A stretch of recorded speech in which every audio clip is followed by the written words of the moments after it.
The war is over. That's according to President Donald Trump, who sent out a social media post saying the war with Iran is over. But is it? Or is it just in its next phase of peace talks? That's the topic of today's Bold and Blunt, and I'm your host, Cheryl Chumley, giving you a Christian conservative look at today's news, politics, culture, and events. So is the war with Iran really over? Because I feel as if we've heard this before if you go back in time over the course of this nearly 100-day engagement.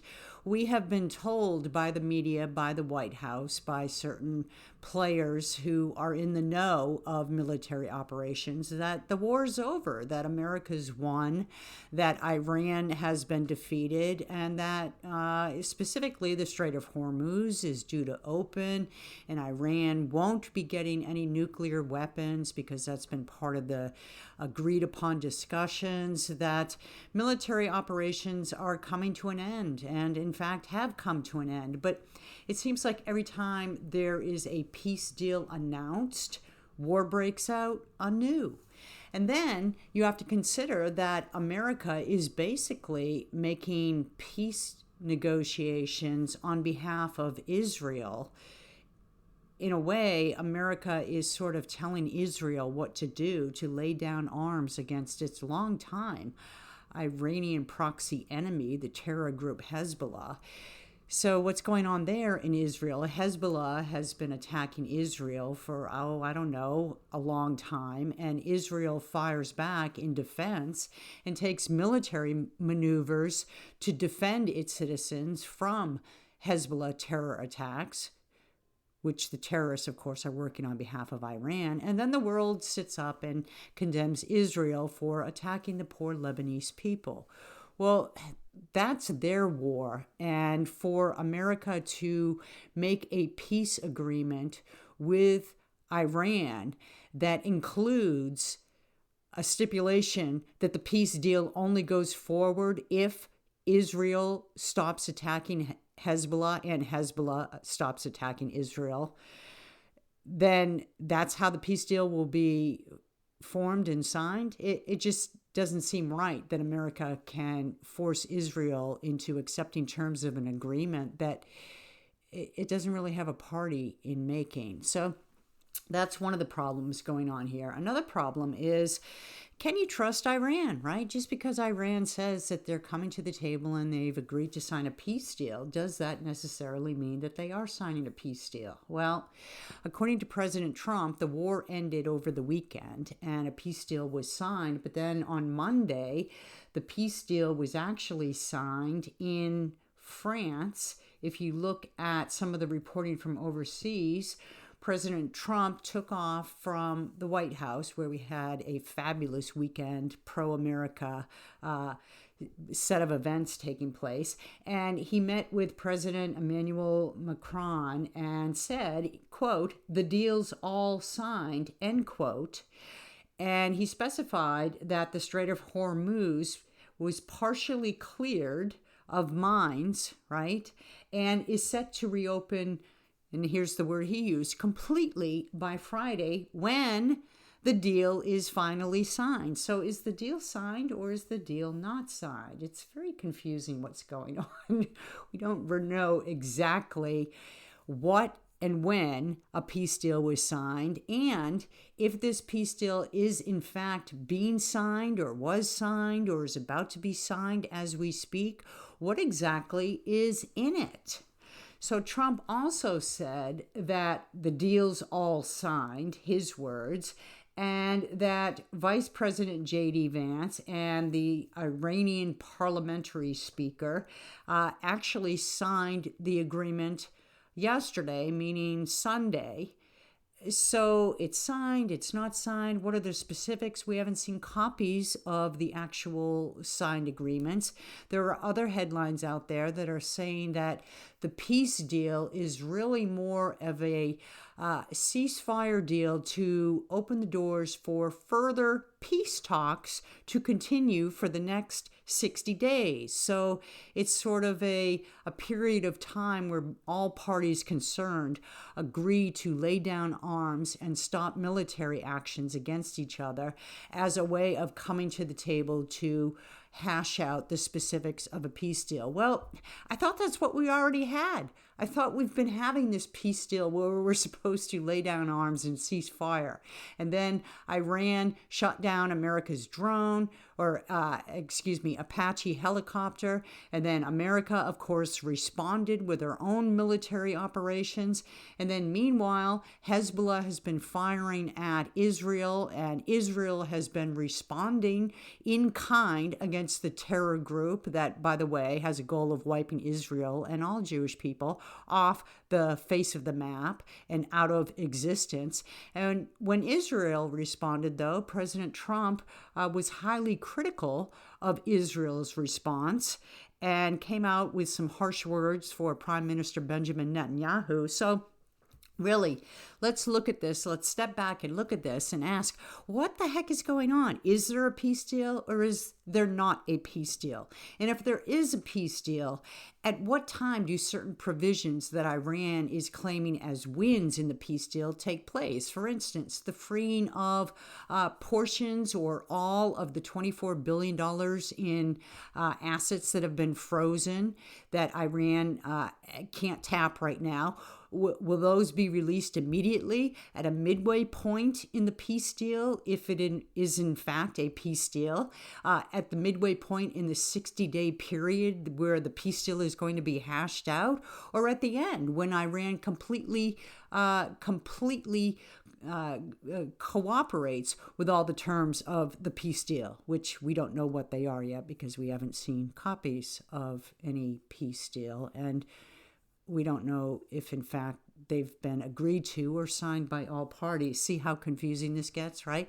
And then also the Strait of Hormuz, right? Will it be open for all vessels to travel freely? Or is it, as Iran is saying about this quote unquote peace deal that's been quote unquote signed, maybe not signed, we don't know, or will it be that commercial vessels will have to pay a toll or a fee as a condition of traveling the Strait of Hormuz? So the more we get into the so-called peace deal and the war is over rhetoric that we've been told over the last couple days here, in America at least, the more confusing it gets, the more questions that emerge. And the only thing I can say is that if it weren't President Donald Trump in charge, and if he wasn't as worthy of a commander-in-chief as he is, and if he wasn't as worthy of respect as a commander-in-chief and leader of the free world as he is and has shown himself to be, and if he wasn't as pro-America as we all know him to be, and as pro-Israel as he's proven himself to be, then there would be all kinds of clamorings coming from the MAGA side, right? The MAGA movement. Because if Barack Obama was forging this and the news was coming out the same about Barack Obama's 100-day strikes on Iran without congressional approval, which violates, honestly, violates the War Powers Act, then the MAGA movement would be up in arms. And if the peace deal that was coming out of a Barack Obama administration were as confusing in terms of understanding the specifics or knowing where it was in the signing process as this one is, the MAGA movement once again would be up in arms. Same with Joe Biden, a different president, a Democrat in the White House, and maybe even some Republicans in the White House, and many in America would be up in arms right now.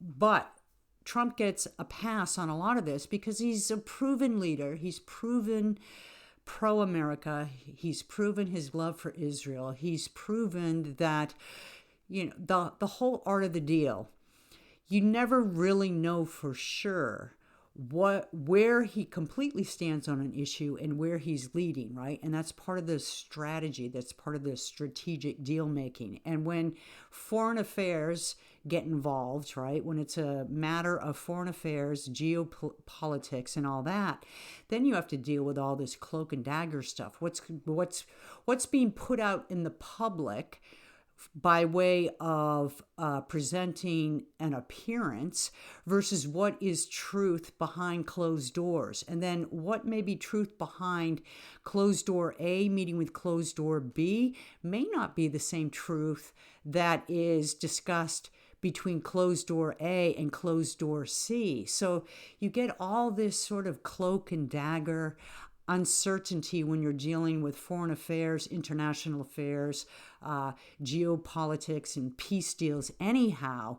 But President Trump is sort of the he's the expert in this type of negotiation. So you want to give him a pass. You want to believe that this confusing state of peace deal being that we're living under right now is just sort of part of the larger plan. And that maybe even his open, public, and very blunt criticisms of Prime Minister Benjamin Netanyahu are all for show as well. And behind closed doors, they've got their own private dialogue going. Maybe it's President Trump and Prime Minister Netanyahu meeting in quiet, hush-hush calls saying, all right, Bibi, you go ahead and you wage your war against Iran's proxy terror group, Hezbollah, as you wish. And I can't openly support you on it. I can't publicly support you on it because I'm trying to forge this peace deal with Iran. But know this, that I've got your back. But at the same time, I'm going to go out on the public stage and appear to be condemning your military operations against Hezbollah. And that will be strictly to show Iran that I am taking a critical stance against Israel. See what I'm saying? All this stuff could be playing and more, right? It could be just, 5 different layers or more. Layers and levels of just sort of giving an appearance of this while doing that. And that's where things get even more confusing with trying to be a member of the media or just a United States citizen or a citizen of Israel and read the media, which is not to be trusted anyway, right? Read the media and watch the news and try and gauge what exactly in 100% truthfulness is really taking place with this peace deal. I do know one thing. Iran cannot be trusted. You can't trust a nation with a battle cry that they back with action that says death to Israel, death to America, death to the West. You can't just sign a piece of paper proclaiming peace and then go off your merry way and expect that peace will come. And you can't really make a peace deal either with a nation that has had a long-held determination to have nuclear weaponry so they can accomplish their death to Israel, death to America, death to West mission and expect them to just say, you know what, President Trump, by golly, you're right. Let's just sign this peace deal. We've turned over a new leaf. And you know what? Open the doors to those Bible salesmen. We welcome them in. We want to allow evangelizing to take place in our country as well, right? Yay, Team Jesus. You can't expect Iran to ever go that path. So what's going on with this peace deal? Time will tell. But the one question is, who would you rather have in charge in the White House at this moment in time? President Donald Trump or a Democrat? Any Democrat, but we dodged a bullet with the Kamala Harris Democrat. So I have with me today a guest who is in Jerusalem, and he's been watching the intel and the military strategies and what's going on in the geopolitical situation for a very long time. He's expertise in it. His name is Simcha Brodsky, and I'm very happy to have him on Bold and Blunt to talk about, from the Israeli perspective, what's going on and how they view this peace deal. Simcha Brodsky, I want to thank you so much for being on Bold and Blunt. It is great to have you here. It's a pleasure to be here. Thank you very, very much. So I understand you are Chief Operating Officer of Open Source Intel on X. And are we speaking with you in Israel right now? Where are you? So yeah, I'm based in Jerusalem at the moment, and yes. Great. So you're going to give a firsthand perspective of what's going on. I wanted to speak with you. It seems that President Donald Trump has declared the war is over, but at the same time, we're getting mixed messages about what this peace deal entails and if Iran is to be trusted at all. What What's your response to the war over first? That's a very great question, and there's been a lot of, like you said, mixed messaging. It's difficult to say whether the war is over or whether we're simply kicking it a little bit down the road. It doesn't seem that any country is truly aligned with what is actually going on right now. We're seeing a different version of this deal from just about every single country who has spoken about it. So we're seeing that Pakistan says that this is a permanent ceasefire. According to Iran, it's just a memorandum of understanding, which means that it is a more of like a letter of intent, to continue negotiating on an actual deal. According to the United States, they're not going to be delivering anything to Iran or leaving the Strait of Hormuz or releasing any of their sanctioned finances until Iran does what they're supposed to do. So it's a performance-based deal. Iran seems to have the opposite deal for that, the opposite view of that deal. According to Lebanon, they're telling Israel that the conditions prior to March 2nd deal no longer apply, and that everything is roped into this new deal, which is not something that was actually mentioned in Trump's version. So yeah, I think it's quite confusing, to say the least. Yeah, just listening to you run down, and you're only scratching the surface of what I saw, because to add to what you were explaining, I saw headlines. First off, the war's over, according to the White House, but then now we enter 60, it's a memorandum of understanding. Now we enter 60 days of more peace talks, and Iran's specifics, what they want, are nothing like what America wants. So I really don't know how to make out on this deal. I don't know what to make of it. But what I do notice is that Israel is being put in a spot of having to cease fire against Hezbollah, the terrorist group who has been attacking Israel for so long. What's your response to this? Well, I would say that, first of all, yesterday, Israel made it very clear, and Netanyahu informed Trump that Israel will not pull IDF forces from Lebanon and does not consider itself bound by the Lebanon clause in the U.S.-Iran agreement or memorandum of understanding, or whatever you want to call it. And today, literally just this past hour, they're striking buildings in southern Lebanon in Ait al-Jabal, which is an area in southern Lebanon with a lot of Hezbollah activity. So far, and it could be, you'd say, well, maybe they're waiting until Friday.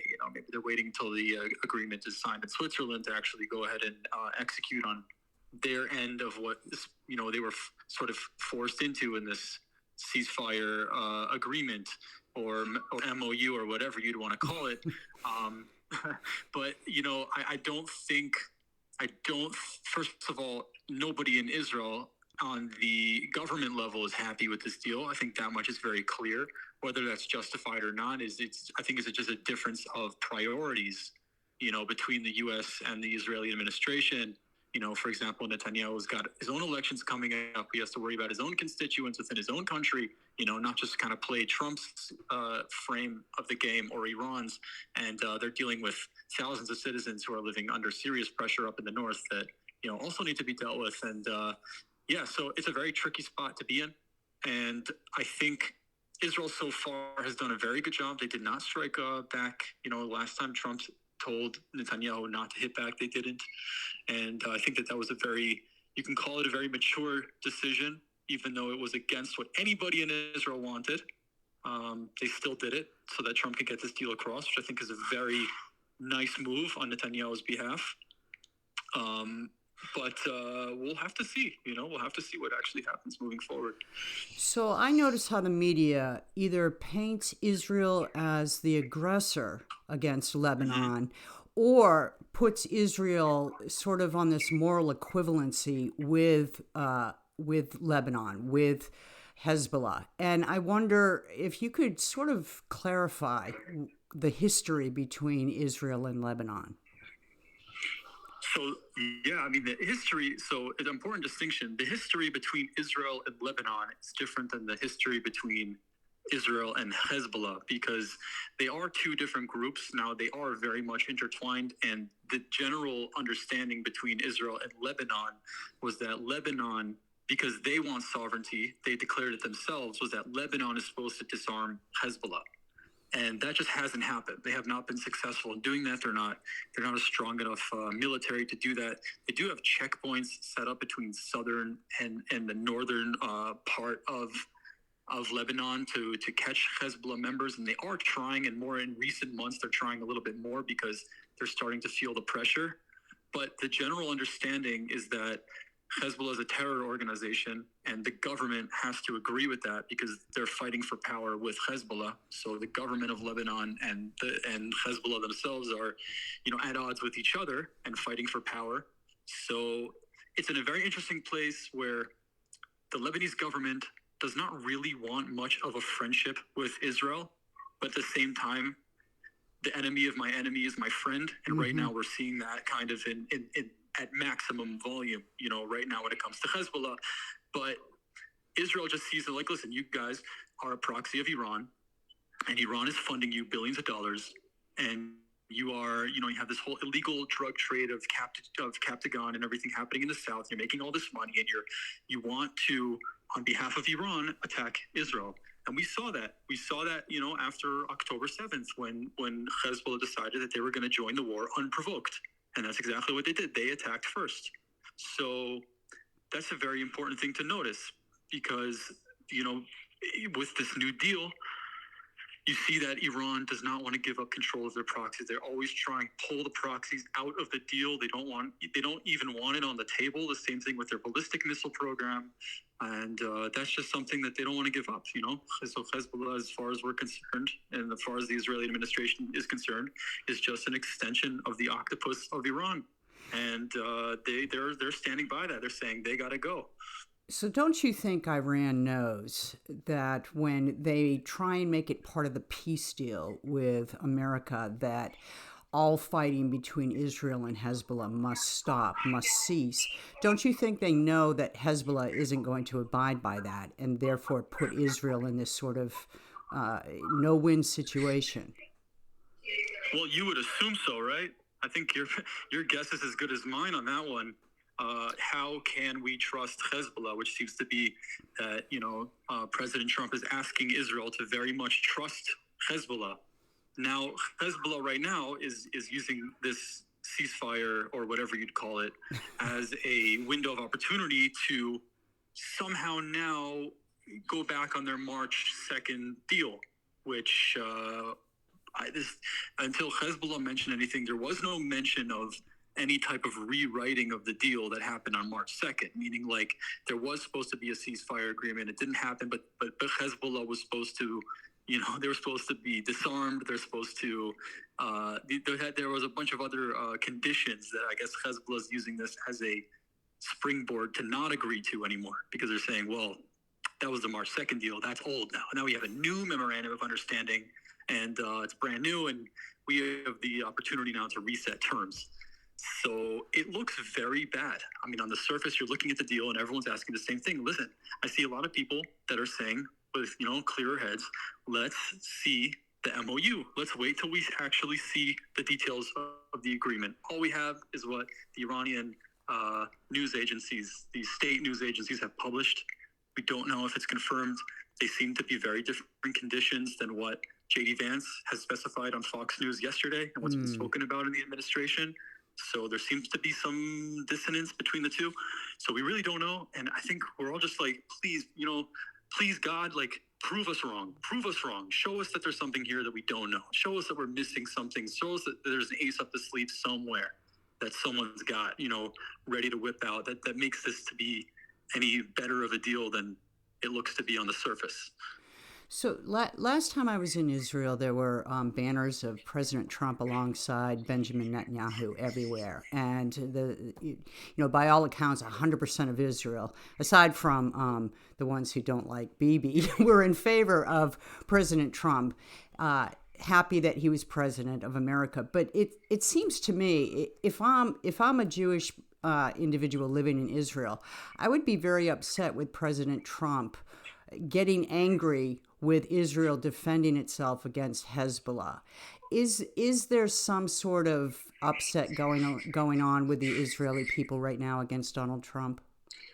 Yeah, well, it's again like it's difficult for me to speak about this for myself. I'm located in Israel right now, but I'm an American citizen, and there's always going to be this difficulty to try to bridge the two together. You have cities in Israel named after Donald Trump. You have a whole city called Ramat Trump. It's literally like named after him. People loved him when he got elected. He was supposed to be the savior of Israel. They were calling him Caesar. They were calling him, the new King Herod. That he was going to rebuild a stronger Israel in connection with America.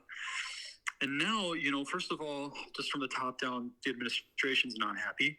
I think Netanyahu is like gritting his teeth. It seems to be. We haven't heard much. We haven't heard much. It's the thing. It's been very quiet. The administration in Israel, in regards to these things, have been very quiet. But on the ground, I know that the citizens in northern Israel feel very betrayed. They feel that there's a hypocrisy. Listen, when the Apache helicopter was shot down by Iran and no one was hurt, Trump goes on a 2-day bombing campaign, and then Hezbollah launches 6 separate attacks on the north of Israel, and he tells them, listen, it was nothing, don't respond, it was minimal, and just sort of, plays it down. Yes. And there seems to be some sort of hypocrisy there. And I think, again, like I mentioned before, where's the ace in the sleeve? What are we missing?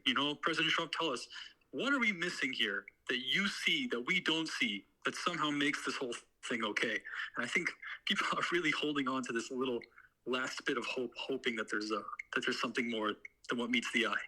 Yeah, I'm a big fan of President Trump's, but when I look at the back and forth, war's over, war's not over, peace deals signed, peace deals not signed, it's the same thing. I have the same response. What am I missing? What's going on behind the scenes that I'm not privy to? So he's still better than Kamala Harris. I guess that's what we all rely on now. When you look forward to the end game here, can Iran ever be trusted? Well, we hope that one day, yes, Iran will definitely be able to be trusted, but not with the current administration. But the interesting thing is that we've also seen from President Trump, he's made it very clear that he's dealing with, not such great people, in Iran. And he's like, he's talked a lot of smack about the negotiators in Iran, but then he mentioned, I think he mentioned yesterday, he said something along the lines of that this is the third group that they've dealt with inside Iran, the third negotiation group. And he says that this is their most rational group yet. So those are President Trump's words, which kind of caught me off guard, because why would you try to glaze, the negotiator? You're emboldening them, letting them know that they're great negotiators. It was Trump who actually said back in 2020, like, what did he say? What was his famous line?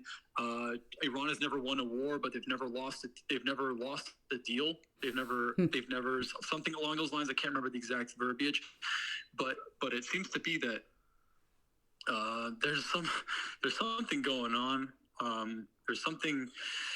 He said, he also mentioned, he told the Iranian people, listen, go take back your country, go, help is on the way, and all of these things. And then he puts out a post saying, we have made a deal with the Islamic Republic of Iran, which I think came as a shock. And especially in the language that he's using to describe the deal and describe the people that he's speaking to seems overly friendly compared to the way he was describing them just a few short months ago. Yes. So agree on that point completely. And I know our 15 minutes is up, Simcha, but I just wanted to just ask, how, aside from confusion at this point, how are the Israeli people doing with what's been going on the last couple months militarily, but also how's the economy there in Israel?